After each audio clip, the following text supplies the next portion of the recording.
So I would like to come back to education and to see what is the impact of this welfare state changing regime on education systems, on policies, particularly on teachers. We were speaking about teachers this morning. It means that teachers are more and more considered not only as educators, but as social workers. Issues of social inclusion or inclusive education, which is a current word, early school leaving and dropouts, basic skill mastery become their daily professional life. So beyond teaching, teachers must consider inclusion, guidance, learning, and in addition, they are required to provide evidence about the progress and improvement of children's skills to fit the requirement of accountability systems. What is new in the way education systems are capable to provide evidence on it, it's what's new and it could be accelerated in the future. It's not an evaluative state per se, that is very often described by the research literature, from my meaning. It's not only a new regime. It's a new regime of accountability in a way, but it's a regime of accountability which is less exogenous, which is more endogenous, which is more embedded in organization and practices, given the possibility of trackability of people, trackability of teachers and students, like nurses, for example, in hospitals are currently tracked, because when they queue patients, when they take in charge some people, they have to provide information on the computer, and it is directly accumulated at the center of the hospital to take decisions about governance on management. So for me, two movements explain this change. First, the development of quality insurance mechanism, which force individuals to meet the requirements of protocol and procedures decided by others, the hierarchy or the inspection, well, you've got body of inspection exists. It's not the case in all European countries. Teachers must follow strict plans and to prove they are effective in respecting guidelines and prescription. And the current technology forces teaching teams to be accountable by themselves and to get the information of the data at local level to demonstrate school improvement. The second movement, beyond quality insurance mechanism, is the development of evidence-based packages that are extracted from systematic review of meta-analysis.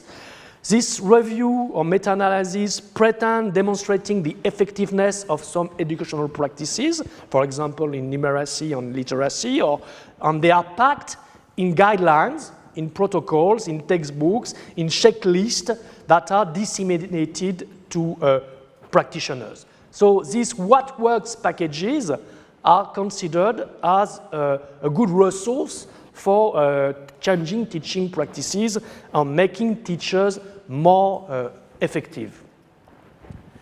All these technologies are quite intrusive in the classroom, and they make the teacher an applicant of some previous design on scripts elaborated by experts in a kind of compromise between behaviorist principles and neurosciences or cognitive sciences assumptions. So it is assumed that the teacher is a reflexive practitioner, capable to make the connections between the last research findings, for example, in his discipline, but beyond his discipline, teaching and learning situation, and it assumes that the teacher can be proficient and adjusted to all circumstances and student backgrounds. And beyond these resources provided to teachers, it questions the possibility of making teachers a kind of cognitive scientists in the classroom, which the classroom becoming a kind of place for experiment, a kind of laboratory for testing different solutions provided by neurosciences and cognitive sciences. So it is a perfect copy of the physician in health, using the data from evidence-based research to test drugs on his patients through control experiments.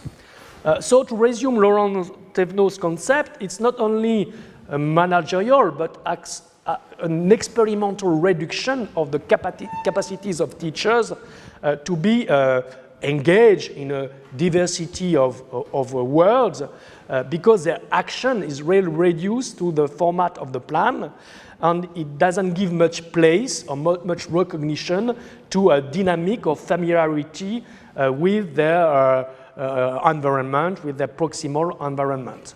And I have to say that this trackability is reinforced by the development of digital technologies, and in the future, probably by the progress of big data algorithms and artificial intelligence, because this movement could be extended with the possibility of following teachers' practices with scrutiny, as it is the case, for example, in hospitals with nurses.